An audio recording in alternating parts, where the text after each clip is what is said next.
जिंदगी का शौक पाला नहीं जाता, शीशे का प्याला कभी उछाला नहीं जाता, मेहनत से संवर जाती है जिंदगी, हर काम तकदीर पर डाला नहीं जाता। तो मेरा नाम कन्हैयालाल राजपुरोहित है और आज मैं फिर से एक पोयम लेके आया हूँ आपके सामने, जो 12th क्लास की पोयम है, जिसका नाम है दी नोबल नेचर, जिनके कवि है बेन जॉनसन। तो दोस्तों, ये पोयम एक लिरिकल पोयम है और इसमें इसको द बोलेंगे, द नोबल नेचर। द इसलिए बोलेंगे क्योंकि इसके आगे कॉन्सोनेंट का साउंड आ रहा है, और अगर इसके सामने अगर वोवल का साउंड आता तो हम एन की जगह ना, एन तो हम लगाते ही हैं वोवल के सामने, पर हम उसको प्रोनाउंसिएशन में दी बोलते। तो द नोबल मतलब उत्तम व्यवहार, नेचर अपना जो होना चाहिए ज़िंदगी में, हमारा जो उत्तम नेचर होना चाहिए हमारे लाइफ के अंदर, उत्तम नेचर होना चाहिए हमारे लाइफ के अंदर। तो आज हम ये पोयम एकदम विस्तार से पढ़ेंगे। तो द नोबल नेचर के अंदर पोयम हमें क्या बताना चाहते हैं कि इस पोयम में दो नेचर की चीज़ों को लिया गया है और हमारे ह्यूमन नेचर मतलब आदमी या हमारे जो ह्यूमन नेचर, ह्यूमन बीइंग का नेचर किस प्रकार होना चाहिए वो बताया गया है। तो इसके अंदर एक ओक ट्री लिया गया है जो बलूत का पेड़ है, और एक लिली फ्लावर लिया गया है। तो एक ओक का जीवन कैसा होता है और एक लिली फ्लावर का जीवन कैसा होता है, उन दोनों के जीवन को कंपेयर करके हमारे जो ह्यूमन बीइंग्स का स्वभाव है वो कैसा होना चाहिए, इस पोएम के माध्यम से जॉन बेंसन हमें समझाना चाहते हैं। हमें हमारा उत्तम स्वभाव होना चाहिए हमारे जीवन के अंदर, ये बताया गया। तो इन दोनों पे, एक तो पेड़ है और एक फ्लावर है, उन दोनों की जीवन काल के हिसाब से हमारा जो व्यवहार होना चाहिए, हमारे जो डीड्स होने चाहिए, हमारे जो कर्म होने चाहिए वो कैसे होने चाहिए। ठीक है, तो पहले ये लाइनें क्या कहती है, it is not growing like a tree in bulk doth make a man better be, और standing long an oak 300 year to fall a log at last dry blood and seal। तो बेन जॉनसन हमें एक character लिया है जो nature का, वो है ओक ट्री। ओक ट्री मतलब बलूत का पेड़। वो क्या कहते हैं कि it is not growing like a tree, कि हमारा जो जीवन काल है वो एक पेड़ के समान नहीं होना चाहिए, हमें हमारा स्वभाव पेड़ के समान नहीं डेवलप करना चाहिए। और इन ए बल्क मतलब बड़ा आकार हमारा जीवन का नहीं होना चाहिए। Do make better be, make man better B, क्या एक बड़ा आकार एक आदमी का जीवन बेटर, या बेटर मतलब बेटर, बेस्ट, गुड बना सकता है? नहीं। कि एक बड़ा जीवन, हमारा एक बड़ा जीवन चाहे लंबा हो, वो हमारे जीवन को बेटर या बेस्ट नहीं बना सकता, किसी के लिए फ़ायदेमंद नहीं बना सकता। और स्टैंडिंग मतलब स्टेबिलिटी, हमारी जो stability long and oak 300 years, की जो एक ओक का पेड़ है, बलूत का पेड़ है, ये ओक ट्री मतलब एक बलूत का पेड़ है, वो 300 साल तक जीता है, पर उसका कोई बेनिफिट हमारे जीवन में या फिर किसी प्रकृति में हमारे ह्यूमन नेचर को नहीं होता, ना ही उसके मतलब वो 300 साल तक जीता है, वो खड़ा रहता है, और उसके मतलब जो पत्तियां हैं वो झड़ जाती है, उसके लकड़ियां हैं वो टूटने लग जाती है, वो फर्नीचर के लिए काम नहीं आ सकता, ना ही किसी को छाया दे सकता है, वो किसी काम नहीं आता। टू फॉल अ लॉग मतलब उसके जो लकड़ियां हैं वो टुकड़ों में टूट जाते हैं, उनके जो लकड़ियों का लुब्धा हो जाता है, मतलब टूट जाते हैं, उनको हाथ लगाते टूट जाता है, फर्नीचर नहीं बन सकता उनसे। तो क्या काम का, ऐसा इतना बड़ा जीवन हमारे लिए क्या काम का, अगर वो कुछ काम ही नहीं आ रहा तो हमारे लिए लास्ट में क्या होता है, वो ड्राई हो जाता है। ब्लाड मतलब उसकी पत्तियां झरने लग जाती है, लीव्स टूटने लग जाती है, ड्राई मतलब सूख जाता है, और शीर मतलब मुरझा जाता है, पूरा ही पेड़ गया मुरझा जाता है, शीर का मतलब मुरझा जाना। तो अब बेन जॉनसन हमें एक नेचर से ये एग्जाम्पल दिया कि ओक ट्री के समान हमारा लाइफ का जो स्वभाव है वो नहीं होना चाहिए, वो हमेशा हमेशा उत्तम होना चाहिए, सब लाइम होना चाहिए।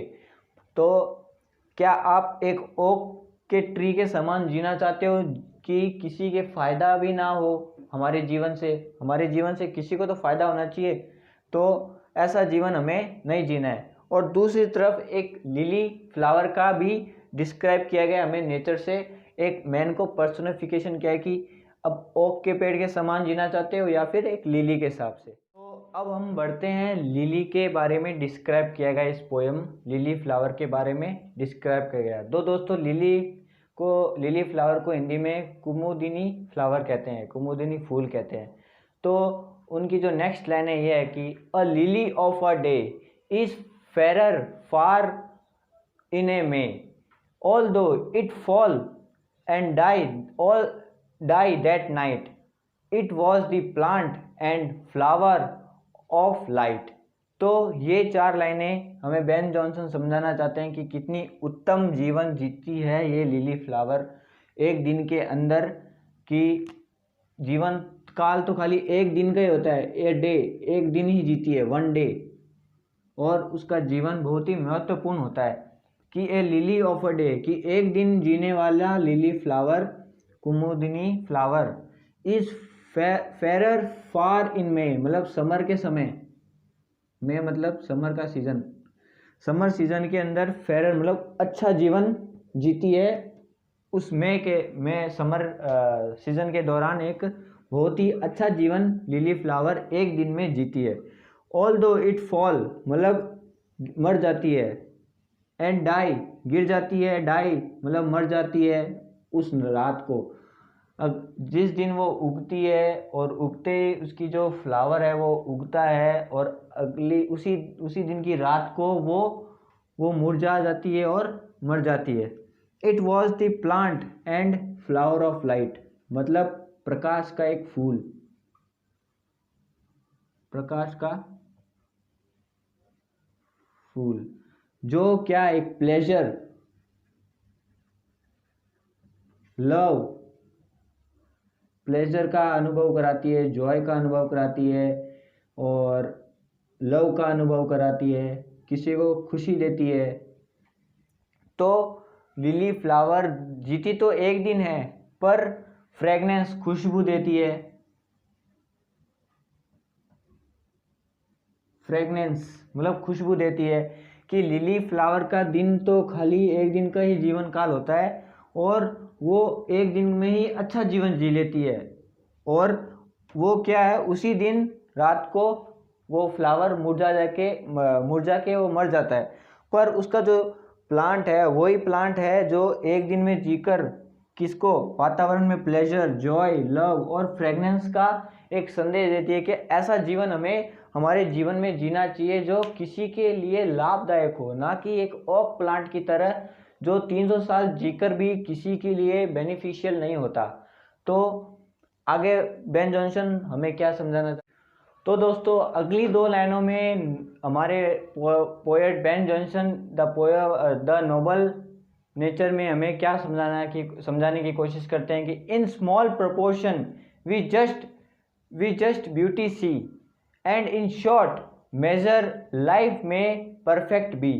तो ये अगली 2 लाइनों में, लास्ट की 2 लाइनों में बेन जॉनसन एक बड़ा ही संदेश देते हैं कि a small proportion ratio we just beauty see, कि हमें छोटी छोटी चीज़ों में हमें खुशियाँ ढूंढनी पड़ेगी, वही एकमात्र जीवन है एक अच्छा जीवन जीने का, कि एक हमें छोटी छोटी चीज़ों में ही खुशियाँ, ब्यूटी मतलब खुशियाँ ढूंढनी पड़ेगी, ब्यूटी सी, हमें एक छोटी चीज़ों में भी खुशियाँ ढूंढनी पड़ेगी।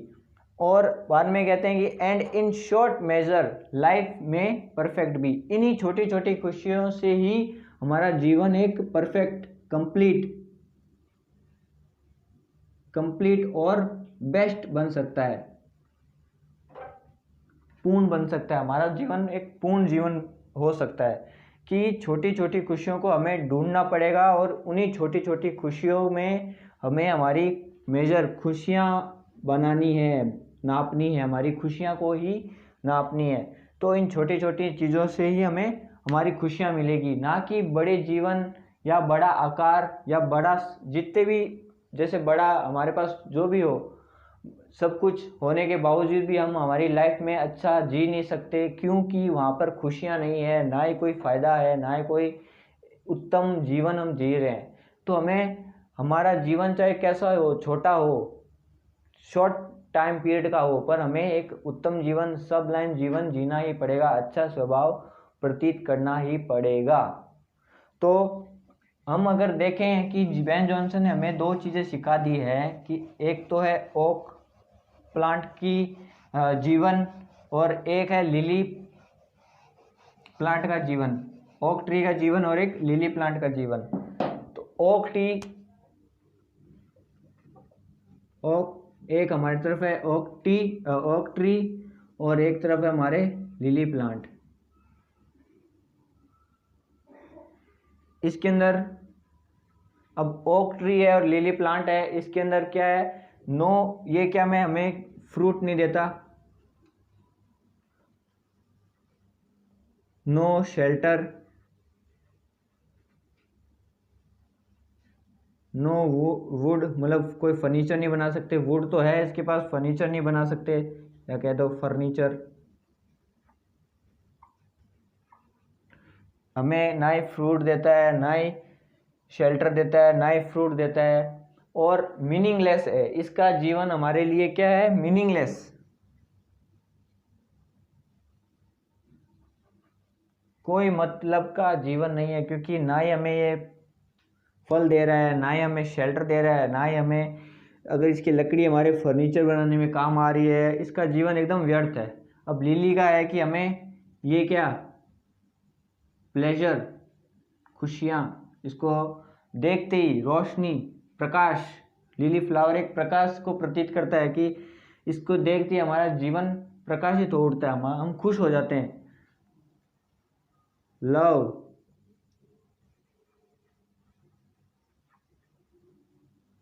फ्रेगनेंस और बेस्ट जीवन होता है इसका, है तो शॉर्ट टाइम का, पर बेस्ट जीवन होता है इस जीवन का। जैसे कि अब हम देख लें कि विवेकानंद जी का जीवन काल छोटा था, पर उन्होंने हमें जीने का एक तरीका सिखा दिया था पूरे समाज के अंदर, कि हमें कैसा लाइफ जीनी चाहिए, एक उत्तम जीवन जीना चाहिए। और एक एग्जांपल मैं आपको और बता दूं कि एक चींटी होती है, वो होती तो छोटे आकार की होती है, ना होती छोटे आकार की है, अपन काम वो बहुत बड़ा करती है, जिसके लिए बहुत मेहनत करती है। वो आप देखते हो, वो दीवार पे चढ़ती है, गिरती है, चढ़ती है, गिरती है, पर वो अपना मेहनत और लगन से ही वो जिस लक्ष्य को पहुंचना चाहती है वो पहुंच जाती है। मतलब है वो छोटी सी चींटी, और हाथी को भी वो ध्वस्त कर सकती है। तो हमें इस टाइप का जीवन जीना चाहिए जो हमारे लिए लाभदायक हो, उत्तम हो, और हमारा स्वभाव भी उस प्रकार होना चाहिए। हमारे जो कर्म है, हमारे जो गुड डीड्स है, वो ही हमें हीरो बनाते हैं। हमारे जो अच्छे कर्म हैं वो हमारा एक नोबल नेचर एक समाज के सामने प्रकट करता है। तो दोस्तों, इस पोएम के कुछ हार्ड वर्ड्स है वो आपको मैं लिखा देता हूँ। दोस्तों, अब इस पोएम के कुछ हार्ड वर्ड्स है जो आपको मैं दिखा देता हूँ कि ग्रोइंग, विकास, डेवलपिंग, बल्क, विशाल आकार, बिग इन साइज, ओक, बलूत का पेड़, लॉग, लकड़ी का लुगदा, ब्लाड विदाउट लीव्स, एक टाइप का अपन कहते हैं गंजा होता है ना, उस टाइप का वो पेड़ एक टाइप का गंजा ही हो जाता है बिना पत्तों के। सीर, मुरझा जाना, विदीड हो जाना। लिली, कुमुदिनी एक पौधा है ये लिली। तो ये था इस पोएम के कुछ हार्ड वर्ड्स। तो अब आपको मैं बता दूं कि आपने वो शब्द देखा होगा, भला। अब ये भला है, अगर हम किसी का भला करेंगे तो हमें क्या मिलेगा, कि हमारा जो उत्तम जीवन है उससे औरों को क्या मिलेगा और हमें क्या मिलेगा। अगर हम किसी का भला करेंगे तो हमें क्या मिलेगा, लाभ। इसका उल्टा, कि हमेशा अगर हम कुछ करेंगे तो वो वापस हमारे कर्म लौट के आएगा, तो हमें क्या मिलेगा, उससे लाभ। और एक शब्द और है इस पोएम से ठीक बैठता है कि दया। अगर हम किसी के ऊपर दया करेंगे, एक उत्तम जीवन के हिसाब से हम किसी का भला करेंगे और किसी के ऊपर दया करेंगे, तो वापस हमारे जीवन में क्या होगा कि हमारे जीवन में तो लाभ होगा, और वो जिसके ऊपर हम दया कर रहे हैं वो हमें याद करेगा, जिंदगी भर हमें याद रखेगा। हमारा एक जो अच्छा स्वभाव है, इस लिली पौधे के हिसाब से जो हमारा अच्छा स्वभाव है, अगर हम किसी का उस स्वभाव से हम किसी का भला करेंगे तो हमें वापस लाभ मिलेगा, और दया करेंगे तो हमें वो जिसके ऊपर हमने अपना जो दया भला किया है वो हमें याद करेगा ज़िंदगी भर। तो हमें हमेशा ही लिली पौधे के हिसाब से हमारा जीवन व्यतीत करना चाहिए, ना कि एक ओक पेड़ बलूत के पेड़ के हिसाब से। तो अब हम जानते हैं बेन जॉनसन। बेन जॉनसन की ये पोयम पब्लिश हुई थी 1 जनवरी 1640 में, और बेन जॉनसन का जन्म हुआ था 11 जून 1572 में, 1572 में। ये हमेशा एक मेजर इंग्लिश ड्रामेटिस्ट से जाने जाते थे और एक कवि के रूप में जाने जाते थे 17वीं शताब्दी के अंदर, 17th सेंचुरी के अंदर, और उनकी मृत्यु हो गई थी 6 अगस्त 1637 में, 1637 में। और इनके कुछ मेजर वर्क्स थे, वो थे कि अ सॉन्ग ऑफ कैलिया, जो 1616 में पब्लिश की गई थी। हिज एक्सक्यूज फॉर लविंग, ये भी एक बड़ा अच्छा वर्क था इनका, वो हुआ था 1640 के अंदर। और my picture left in Scotland, ये भी जो इनका वर्क था, ये भी पब्लिश के अंदर। तो इनके ज़्यादातर वर्क 1640 के वक्त पब्लिश हुए हैं। तो अब हम इस पोएम के कुछ क्रिटिकल्स या डिवाइस जान लेते हैं, पोएटिक डिवाइस। तो दोस्तों, अब हम इसके पोएटिक डिवाइस के बारे में, इसके क्रिटिकल एप्रिसिएशंस के बारे में पढ़ते हैं कि it is a lyric of few lines, कि इसके अंदर कुछ लाइन्स गानों की तरह यूज़ की गई है। इसकी जो लैंग्वेज है इज़ सिंपल एंड मॉडर्न, जो सिंपल और एक नई भाषा है। और आर्चिक वर्ड यूज़ किया गया है डॉट, जो हमें कहते हैं डू, जिसका मतलब होता है डू। इसकी जो राइम स्कीम है वो है A B B C C D D, फिर से ए। और इसके अंदर सिमिली यूज़ किया गया है, जैसे कि लाइक अ ट्री। और मेटाफर यूज़ किया गया है ए लिली ऑफ अ डे, कि लिली का जो जीवन है वो एक दिन के समान है। जो कंपेयर किया गया है कि एक दिन का जो लिली है वो एक दिन ही जीती है, तो कितना महत्वपूर्ण जीवन है इसका लिए मैं कंपेयर किया गया एक दिन से। एलिट्रेशन यूज़ किया गया है कुछ लाइनों के अंदर, जैसे कि एलिट्रेशन होता है कि कॉन्सोनेंट वर्ड्स और वोवल वर्ड्स का लगातार यूज़ होना एलिट्रेशन कहते हैं। जैसे कि पहले एग्जांपल लेते हैं कि लिली के बारे में, जैसे कि lily of a day is fairer far in May, although it fall and die that night, its was the plant of flower of light. जैसे कि अब फेरर, फार, फॉल, फ्लावर, ये सब यूज़ हो रहे हैं ना, बार बार एफ यूज़ हो रहे हैं, तो वो हो गया एलिट्रेशन। और बेन जॉनसन इस पोएम का मोरल बताते हैं कि life should be worth remembering, मतलब हमारी जो लाइफ ऐसी होनी चाहिए कि उनको याद करे, ना कि कोई मतलब नहीं है तो भूल ही जाए। हमारा जो जीवन है वो हमेशा किसी को याद होना चाहिए, किसी के लिए हम इतना अच्छा करें, उत्तम जीवन जिए, गुड डीड्स करें, हीरोइक लाइफ जिए, वो हमें याद करें हमारे जीवन को कि वो आदमी बहुत ही बढ़िया था। और फिलोसफिकल टोन दिया हुआ है कि इसके अंदर कि हमारी life should have a value, हमारी जीवन का कुछ मूल्य होना चाहिए, कि should provide something to this world, कि हमें अब इस जीवन में ज़िंदगी मिली है तो इस जीवन में हमें कुछ ना कुछ तो अच्छा करना है, इस धरती को कुछ अच्छा देना है मरने से पहले। No matter how many years one live, कि इससे कोई फ़र्क नहीं पड़ता कि हम कितना जीवे, कितना चाहे छोटे अंतराल के काल के अंदर जिए या फिर बड़ा जीवन जिए। अब ओक ट्री एक बड़ा जीवन जीता है पर उसका जीने का कोई मतलब नहीं है, वो 300 साल ऐसे ही खड़ा रहता है, पर उसका कोई मतलब नहीं है हमारे जीवन से, वो किसी को फ़ायदा नहीं देता। और एक लिली प्लांट है, वो कुछ ही दिन, एक दिन के लिए जीती है, पर वो हमारे लाइफ के अंदर खुशियाँ, प्लेजर, फ्रेगनेंस ये सब बिखरा के चली जाती है। Then only it will be a worth in living. तभी ही हमारे जीवन का कुछ मतलब होगा जीने का, कि हम किसी के लिए कुछ करके जाएं, ना ही एक ओक ट्री के समान व्यर्थ जीवन बिताएं, ना ही किसी का भला करे, ना ही किसी का फ़ायदा करे, और ना ही हमारा जीवन उत्तम जिए, हमारा स्वभाव अच्छा रखे। तो इस पोएम से हमारे जीवन में बहुत कुछ चेंजेस ला सकते हैं अगर हम इस पोएम को हमारे जीवन में उतारें। इस दो नेचर के पार्ट्स को अगर हम हमारे जीवन में उतारें कि हमें कौन सा जीवन जीना है, कौन सा जीवन नहीं जीना, तो हमें बेन जॉनसन बहुत कुछ सिखाते हैं इस पोएम से। तो दोस्तों, हमारे इस वीडियो को लाइक ज़रूर करें अगर आपको पसंद आया है, और कुछ सवाल पूछना हो तो कमेंट बॉक्स में ज़रूर पूछना, और हमारे चैनल नवजीवन क्लासेस को लाइक करें, सब्सक्राइब करें। और हमारे, अगर आपका जो फ़ोन है वो हिंदी मोड में है तो आप सदस्यता ले सकते हो, सदस्यता नाम आएगा वो ले सकते हो। अगर इंग्लिश में है तो सब्सक्राइब का बटन आएगा, और बेल आइकन ज़रूर दबाना, ताकि हमारे जो अगले वीडियो है वो आपके पास ज़रूर पहुंच जाए। तो दोस्तों, ख्याल रखिए अपना। धन्यवाद।